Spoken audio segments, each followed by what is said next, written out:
देखो सेट क्या होते हैं, set is well defined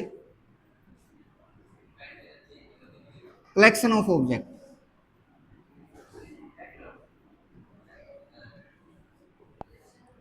change कर करके लिखूंगा मैं, ठीक है।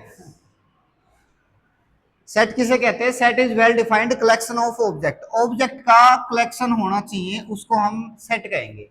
अब कोई पूछ ले कि ऑब्जेक्ट का कलेक्शन कैसा होना चाहिए, कलेक्शन तो अपने पास फैन और बुक का भी होता है, ठीक है, नोटबुक का और पेन का भी होता है कलेक्शन, ठीक है ना। तो कलेक्शन कैसा होना चाहिए, कलेक्शन होना चाहिए कि पर्सन टू पर्सन चेंज ना हो, पर्सन टू पर्सन कोई भी बात चेंज ना हो। जैसे कि मैं तुमको कह दूं कि इवन नंबर बताओ क्या होते हैं, तो इवन नंबर तुम क्या कहोगे, तो दो से डिवाइड होने वाले, दो के मल्टीपल होते हैं वो सारे इवन नंबर होते हैं, 2 4 6 8 10 अप टू सो ऑन, ये इवन नंबर है। अब ये पर्सन टू पर्सन चेंज नहीं होगा, छठी क्लास के बच्चे को पता है इवन नंबर क्या होते हैं, ट्वेल्थ को भी पता है, तुम सभी को पता है, ठीक है ना। यहाँ पे पर्सन टू पर्सन बात चेंज नहीं हुई, तो अपने पास ये सेट बनेगा, ठीक है। अगर मैं तुमको कह दूं कि ओड नंबर बताओ, तुम कहोगे कि दो जो दो से डिवाइड नहीं होंगे वो अपने पास ओड नंबर होते हैं, जैसे 1 3 5 7 अप टू सो, ये अपने पास सेट बनेगा, क्योंकि ये कलेक्शन है ऑब्जेक्ट का, नंबरों का कलेक्शन है, ठीक है ना। और जो कलेक्शन होगा वो पर्सन टू पर्सन चेंज नहीं होना चाहिए, अगर पर्सन टू पर्सन चेंज नहीं हुआ तो अपने पास वो सेट है, अदरवाइज सेट नहीं है। जैसे मैं तुमको कह दूं कि रिचेस्ट पर्सन, या फिर तुम ये लगा के चलो कि डेंजरस एनिमल, डेंजरस एनिमल का सेट होगा, डेंजरस एनिमल, मैं तुमसे पूछूं कि तुम्हारा डेंजरस एनिमल कौन सा है, यानी कि तुम किस जानवर से डरते हो, भाई कोई कुत्ते से डरेगा, या फिर कोई बिल्ली से डरेगा, या फिर कोई लॉयन से डरेगा, ठीक है ना, यानी कि भाई कोई छिपकली से भी डर जाएगा, ठीक है। तो सभी का जो खतरनाक जानवर है ना वो अलग अलग है, यहाँ पे पर्सन टू पर्सन बात चेंज हो गई। मैं तुमसे पूछूं कि तुम्हारे फेवरेट एक्टर बताओ क्या है, फेवरेट एक्टर, अब जो तुम्हारे फेवरेट एक्टर होंगे वो सभी के अलग अलग मिलेंगे, किसी का भी सेम थोड़े ना मिलेगा। मान लो जहां पे भी दो पर्सन टू पर्सन बात में फर्क आ गया, जो पर्सन टू पर्सन चेंज हो गया, तो अपने पास वो सेट नहीं है, अदरवाइज वो सेट होगा, ठीक है। तो मेरे को बताओ फेवरेट एक्टर का सेट होता है, होगा नहीं होगा, ठीक है ना। डेंजरस एनिमल का सेट होगा, नहीं होगा। मैं कह दूं प्राइम नंबर, प्राइम नंबर का सेट होगा, होगा सेट प्राइम नंबर का, ठीक है। इसके बाद आता है अपने पास कि सेट को रिप्रेजेंट कैसे करते हैं, रिप्रेजेंटेशन ऑफ सेट, सेट को हम करली ब्रैकेट से रिप्रेजेंट करते हैं, ठीक है ना। कैसे ब्रैकेट है ये, करली ब्रैकेट,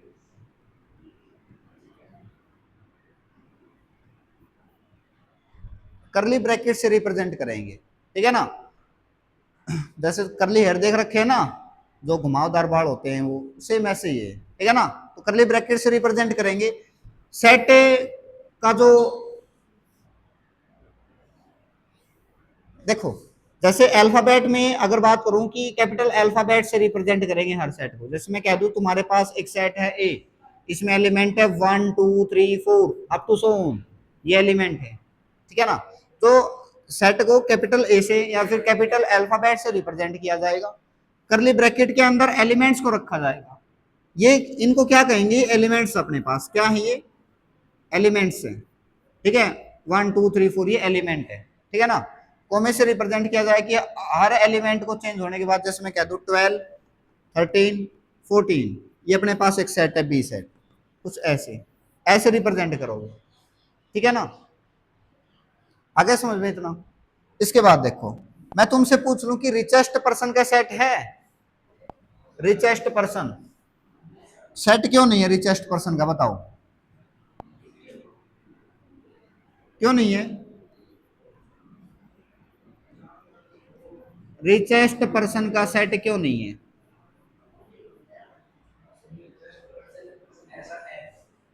है सेट नहीं है। अब तुम अमीर किसको मानते हो, तो तुम्हारे मोहल्ले में भाई एलोन मस्क भी अमीर है, ऐसे तो अंबानी भी अमीर है, ठीक है ना, ठीक है। तो तुम्हारे मोहल्ले में भाई जो बढ़िया गाड़ी ले रखी है जिसने, वो भी अमीर है, वो भी रिचेस्ट है, तो क्या वो सेट बनेगा? अब किसी की नजरों में भाई मान के चलो कि ठीक है मेरे पास साइकिल है, तो किसी के पास मेरे को बाइक दिख गई तो मैं तो उसको अमीर समझूंगा कि अमीर है। क्या पता वो अपने नजर में खुद को अमीर ना समझता हो, उसको वो अमीर लगता हो जिसके पास कार है।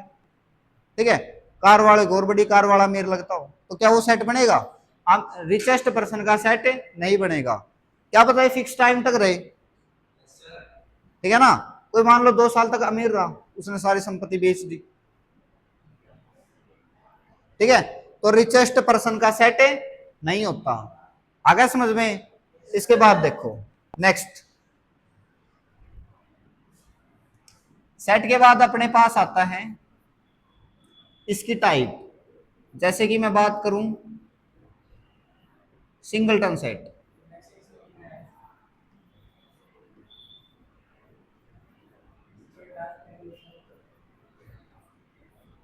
सिंगलटन सेट, सिंगलटन सेट क्या होते हैं?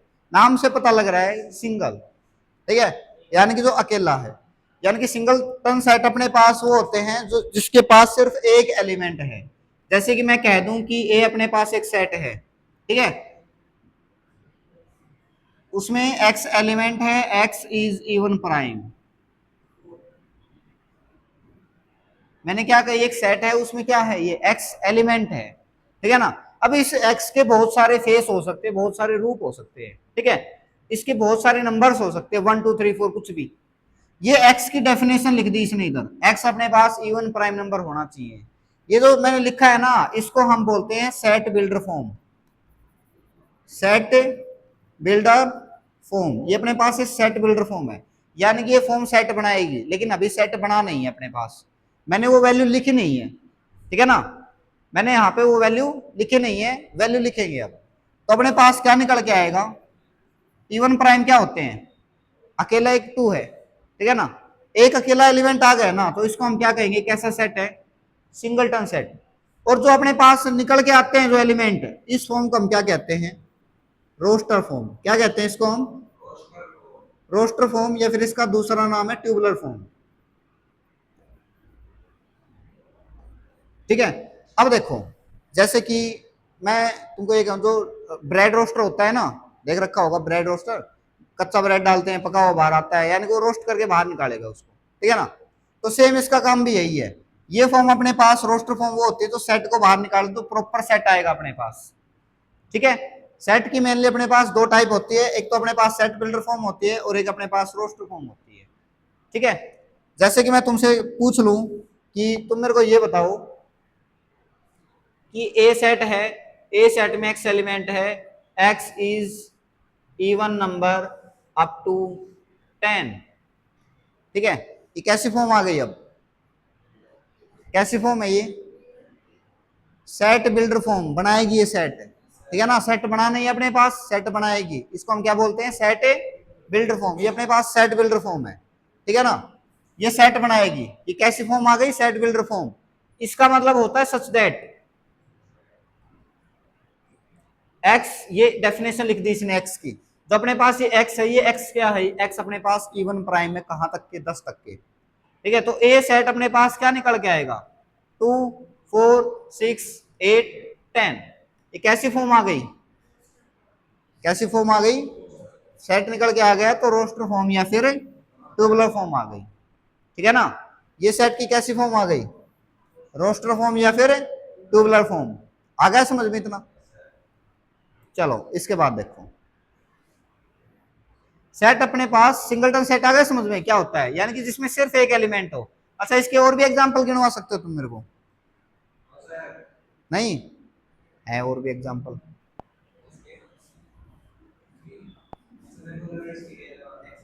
तो बताओ सिंगलटन सेट का अगला एग्जांपल। 3 क्या, 3 क्या है, जैसे मैं कह दो अपने पास एक सेट है ए, उसमें एक्स एलिमेंट है, x is composite number, x is composite up to 5, ये लो, ठीक है ना। कंपोजिट नंबर क्या होते हैं, जिसके 2 से ज्यादा फैक्टर होते हैं, मोर देन 2 फैक्टर, ठीक है ना। लेकिन कहां तक के, अप टू 5, यानी कि 5 तक के कंपोजिट नंबर बताने अपने को। तो कंपोजिट नंबर क्या निकल के आ गया आप, एक दो तीन कंपोजिट नंबर नहीं होते, क्योंकि इनके अपने पास सिर्फ दो फैक्टर होते हैं, लेकिन कंपोजिट वो होंगे जिसके मोर देन टू फैक्टर होंगे। ठीक है, तो कौन सा आ गया एक अकेला? चार। चार के अपने पास दो से ज्यादा फैक्टर, एक तो टू आ गया, फोर आ गया और एक वन आ गया। ठीक है ना, ये सिंगलटन सेट है। आ गया समझ में? आ गया नहीं आया मेरे को ये बताओ। कर दी। देखो इसके बाद अपने पास नेक्स्ट आता है अगली टाइप। अगली टाइप आती है नल सेट। इसका दूसरा नाम है वॉइड सेट, या फिर इसका अगला नाम है एम्प्टी सेट।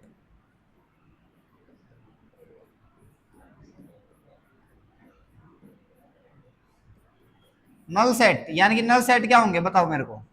जिसमें एक भी एलिमेंट नहीं हो, जिसमें एक भी एलिमेंट ना हो। एग्जाम्पल बता सकते हो मेरे को?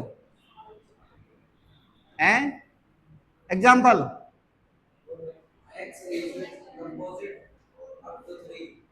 हाँ बहुत सारे एग्जाम्पल है। एक्स सेट में एक्स एलिमेंट है। एक्स एलिमेंट क्या होंगे? X is composite. एक्स अपने पास कंपोजिट नंबर है अप टू कहां तक के? तीन तक के। अब तीन तक कोई कंपोजिट नंबर आएगा अपने पास? नहीं आएगा। सबसे छोटा कंपोजिट नंबर क्या होगा? चार होगा। तो यहाँ पे क्या आएगा? एक भी एलिमेंट नहीं है। अब इसको रिप्रेजेंट कैसे करेंगे? या तो कर्ली ब्रैकेट को खाली छोड़ दो, या तो फिर फाई से रिप्रेजेंट कर दो। इसका नाम है फाई। तुमने 10th तक पढ़ा होगा पाई। और एक एलिमेंट और आएगा, इसको हम बोलते हैं साई।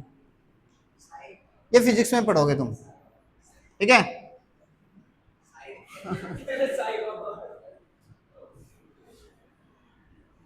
ठीक है, आ गया समझ में? तो या तो खाली इसको ऐसे लिखोगे फाई को, या फिर करली ब्रैकेट को क्या छोड़ोगे? खाली छोड़ोगे। ठीक है, अगर तुमने करली ब्रैकेट के अंदर फाई रिप्रेजेंट कर दिया तो इसका मतलब क्या हुआ? कि एक सेट है, उस सेट में एक एलिमेंट है। इसका मतलब ये है, इसका मतलब ये है कि अपने पास एक सेट दे रखा है, उस सेट में एक एलिमेंट है, उस एलिमेंट का नाम फाई है। तो यहाँ पे अब ये एम्प्टी नहीं बचा। एम्प्टी के लिए या तो करली ब्रैकेट को खाली छोड़ दो, या फिर फाई से रिप्रेजेंट कर दो। ठीक है, आ गया समझ में? चलो और भी अपने पास बहुत सारे एग्जांपल है। सेट की कैसी फॉर्म है ये? कैसी फॉर्म है? Set builder form. और ये कैसी form I? Roster form I. ठीक है, नेक्स्ट देखो। इसके बाद अपने पास सेट, मैंने ये और नहीं बताया, सेट अपने पास मेनली दो टाइप के होते हैं।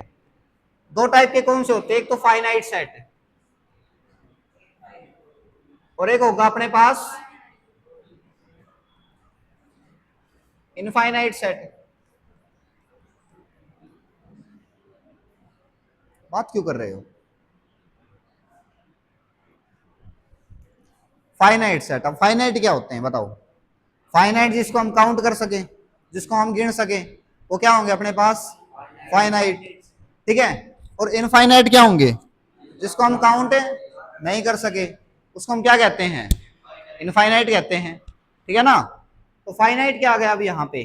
देखो मैं कह दूं अपने पास एक सेट है, एक्स एलिमेंट है, x is even number up to 10। X अपने पास इवन नंबर है कहां तक के? 10 तक के। कितने आ गए अपने पास? 2 4 6 8 10। ठीक है, ठीक है ना, तो फाइनाइट एलिमेंट है, 5 एलिमेंट है, इसको हम काउंट कर सकते हैं। इनफाइनाइट क्या होगा? जिसको हम काउंट नहीं कर सकते। तुम्हारे सिर में जो बाल है क्या वो फाइनाइट है इनफाइनाइट? इनफाइनाइट है। अच्छा अगर मान लो मैं इन्हीं को काट के बहुत सारे हिस्सों में बांट दूं, बहुत सारे लोगों में बांट दूं, 5000 लोगों में बांट दूं, तो क्या ये फाइनाइट होगा? वो तो भाई आसमान की कोई बाउंडेशन नहीं है, तुम्हारे सिर की तो बाउंडेशन है ना, कि यहां से शुरू यहां खत्म। कैसी बात करते हैं? जैसे एक सेट है ए सेट। ठीक है, तो मैंने क्वेश्चन बताया, इसका आंसर सोच के आना कि सिर में जो बाढ़ है वो फाइनाइट है इनफाइनाइट है। कल पूछूंगा, कल बता। हाँ कमेंट करना। एक सेट है, उसमें एक्स एलिमेंट है। एक्स क्या है? एक्स इज इवन नंबर, मैं तुमको बोल दूं इवन नंबर है, अब मैंने ये नहीं बोला कि अपने पास इवन नंबर कहां तक के हैं, ठीक है ना, तो अपने पास क्या निकल के आया 2 4 6 up to dash dash dash, ठीक है, क्या है ये इनफाइनाइट तक। अच्छा एनडीए में एक छोटा सा क्वेश्चन पूछा गया था, देखो क्वेश्चन क्या था कि भाई कौन सा इनमें से कौन सा ऑप्शन इनफाइनाइट को रिप्रेजेंट करता है। ए ऑप्शन आ गया डैश डैश, बी ऑप्शन आ गया डैश, सी ऑप्शन आ गया 1 2 3 4 और डी ऑप्शन आ गया 1 2 3 4, यानी कि इनफाइनाइट को कौन सा रिप्रेजेंट करेगा, ये रिप्रेजेंट करेगा, ठीक है, ध्यान रखना इनफाइनाइट को रिप्रेजेंटेशन बता रहा हूं, रिप्रेजेंटेशन जैसे सेट की रिप्रेजेंटेशन ये होती है, ठीक है, जैसे एक नंबर की डिस्कवरी हुई 2 की, अब कर दी डिस्कवरी, ये थोड़ा कि कैसे, ठीक है, हाँ जिन चीजों के आंसर होंगे वो बताएंगे कैसे, ठीक है, बहुत सारे अपने पास ऐसे हैं, जैसे अपने पास फॉर्मूले आएंगे आगे इसी के अंदर, वो पूछना कैसे वो बताएंगे, ठीक है। अपने पास नेक्स्ट क्या आता है भाई, सेट अपने पास 2 टाइप के आ चुके, कौन सा, अच्छा अरे इसमें क्या है देखो, इसमें सॉरी इसमें पता है क्या होगा, अगर मैं कोई भी लिखूंगा तो देखो ये ऐसे ये बन जाएगा, दिख गया ये, या फिर मैं थोड़ा सा इसको बढ़ा के बता देता हूँ, ये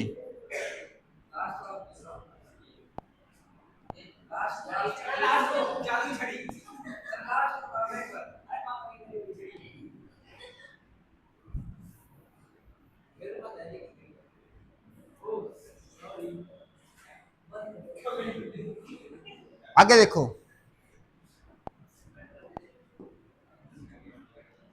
सेट अपने पास अगले टाइप आते हैं सेट की, जैसे एम्प्टी सेट हो गया, उसके बाद आता है इक्वल सेट, क्या आएगा तुम्हारे पास इक्वल सेट। इक्वल सेट क्या होता है, यानी कि जहां पे 2 सेट के एलिमेंट भी सेम एलिमेंट और नंबर ऑफ एलिमेंट भी अपने पास सेम आए, उसको हम क्या बोलते हैं इक्वल सेट। जैसे ए सेट है, ए सेट में एलिमेंट आ गए 1 2 3, एंड बी सेट है, बी सेट में अपने पास एलिमेंट आ गए 2 1 3, तो ए सेट यहाँ पे बी के बराबर होगा, नंबर ऑफ एलिमेंट भी बराबर आने चाहिए इसके अंदर और सेम एलिमेंट भी मिलने चाहिए यहाँ पे, ठीक है। जैसे नंबर ऑफ एलिमेंट दोनों में 3 3 एलिमेंट है, और अगला क्या आ गया अपने पास एलिमेंट भी सेम, 1 है 1 है, 2 है 2 भी है, 3 है 3 भी। एलिमेंट को तुम आगे पीछे लिख सकते हो, कोई फर्क नहीं पड़ेगा इससे। रिपीटेड एलिमेंट को हम नहीं लिख सकते, जैसे मैं कह दूं अपने पास एक सेट है ए, उसमें एलिमेंट आ गए 1 2 1 3, तो मैं तुमसे पूछ लूं कि कितने एलिमेंट आएंगे इसके अंदर, एन का मतलब number of element in set ए के अंदर कितने एलिमेंट, अब काउंट करो, 3 है यहाँ पे, 1 2 और 3, ये रिपीटेड है, रिपीटेड काउंट नहीं करना अपने को, ठीक है, कितना आ गया 3, ठीक है, क्लियर है इतनी बात, तो ये अपने पास इक्वल सेट है।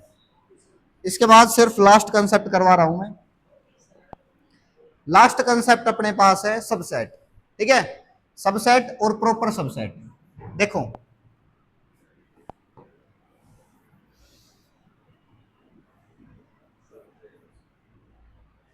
सबसेट क्या होते हैं, मोस्ट इंपोर्टेंट है, ये रिलेशन और फंक्शन में काम आएगा, ठीक है। देखो जो सेट का जो बेसिक है ना, वो कंप्लीट बेसिक है तुम्हारे सेकंड चैप्टर में काम आने वाला है, रिलेशन एंड फंक्शन के अंदर, ठीक है। सेकंड चैप्टर तब तक नहीं होगा तुम्हारा जब तक तुम फर्स्ट चैप्टर नहीं कर पाओगे। तो अपने पास आता है सबसेट। सबसेट क्या होते हैं, जैसे सबसेट का सिंबल होता है ये, ए को मैं बी का सबसेट कब कहूंगा, जब ए के सारे एलिमेंट बी सेट के अंदर लाई कर जाए, उसको हम कहेंगे A is the subset of B. Example के लिए समझो, जैसे अपने पास एक सेट है ए, इसमें एलिमेंट आ गए 1 2, एक बी सेट है, बी सेट में अपने पास एलिमेंट आ गए 1 2 3 4, ठीक है। तो यहाँ पे मैं ए को बी का सबसेट कह सकता हूँ, ए के जितने भी एलिमेंट हैं वो सारे किसके अंदर आने चाहिए, बी के अंदर। ए के अपने पास सिर्फ 2 एलिमेंट है 1 2, ठीक है, ये इसके अंदर बिलोंग करते हैं बी सेट के अंदर, और बी सेट है 1 2 3 एंड 4। ये दो एलिमेंट है, ये दो एलिमेंट यहाँ आ गए। अगर ये इसमें बिलोंग करते हैं तो अपने पास एक सबसेट है बी का। ठीक है, लेकिन ध्यान रखना बी अगले सेट में कितने भी एलिमेंट एक्स्ट्रा हो इस बात से कोई फर्क नहीं पड़ेगा।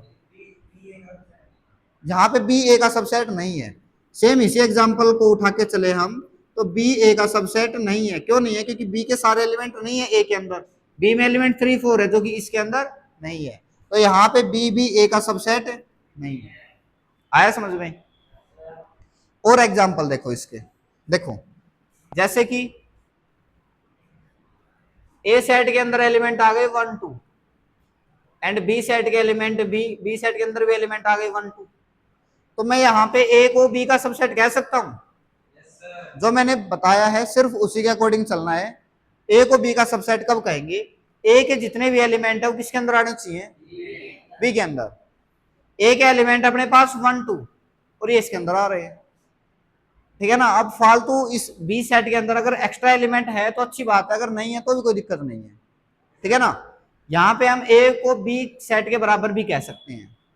यहाँ पे मैं ये भी कह सकता हूँ बी ए का सबसेट है। यहाँ पे बी के एलिमेंट देखो ए के अंदर लाई करते हैं, हम ये भी तो कह सकते हैं ना B is a subset of A. B एक सबसेट है किसका?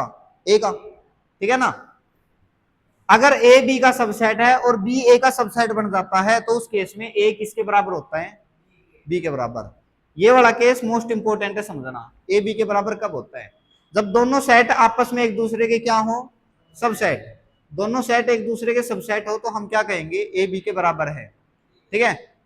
जो अगला कंसेप्ट करा रहा हूं उसमें यही है, जो प्रॉपर सबसेट है ना इसके अंदर यही है।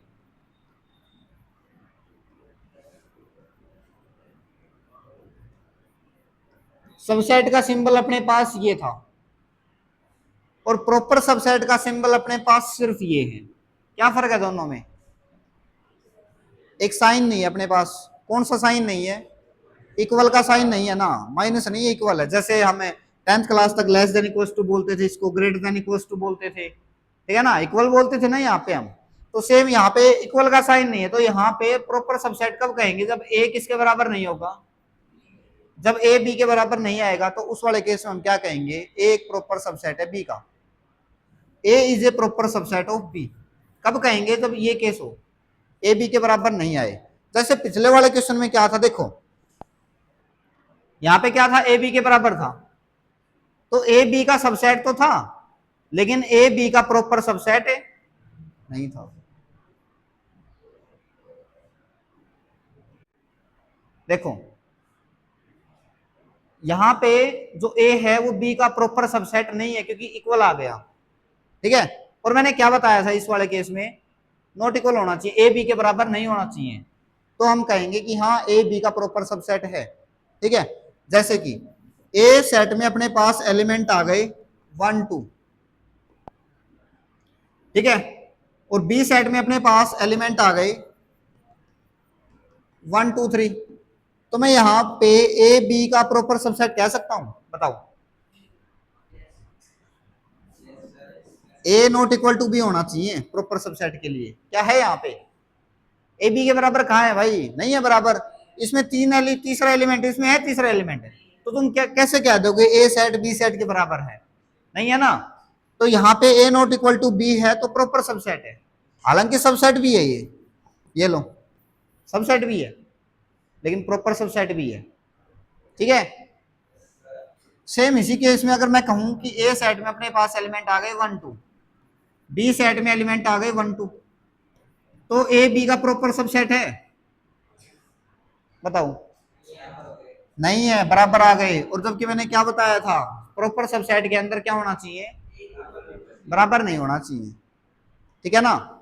इसके इक्वल नहीं होना चाहिए। अगर इसके इक्वल नहीं है तो प्रॉपर सबसेट, अदरवाइज नहीं है। यहाँ पे प्रॉपर सबसेट भी है ये और सबसेट भी है, दोनों काम है यहाँ पे, लेकिन यहाँ पे सिर्फ है अपने पास क्या है? ये एक सबसेट है। मैं कहूं ए बी का सबसेट है, तुम ऐसे कह सकते हो बी जो है वो ए का सबसेट है, लेकिन यहाँ पे प्रॉपर सबसेट नहीं है, इस चीज का ध्यान रखना। ठीक है? बस।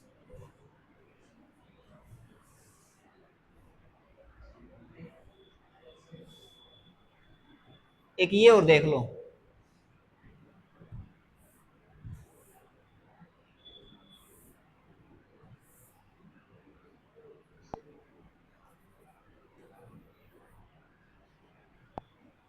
सुपरसेट। ये तुम्हारे आईआईटी में आता है, ठीक है, सीबीएसई का सिलेबस नहीं है ये। सुपरसेट किसे कहते हैं? सुपरसेट का सिंबल अपने पास इसका उल्टा होता है सबसेट का, ऐसे। ए को बी का सुपरसेट कब कहूंगा मैं? जब ए के सारे एलिमेंट बी के अंदर आ जाए। बात वही है, बस साइन में फर्क है, ठीक है ना। जब ए के सारे एलिमेंट बी के अंदर आ जाए तो उसको हम कहेंगे सुपरसेट, ठीक है, कि ए बी का सुपरसेट। अगर साइन अगर ये मिल जाए तो, और अगर साइन ये मिल जाए तो सबसेट का साइन है, ठीक है। क्या?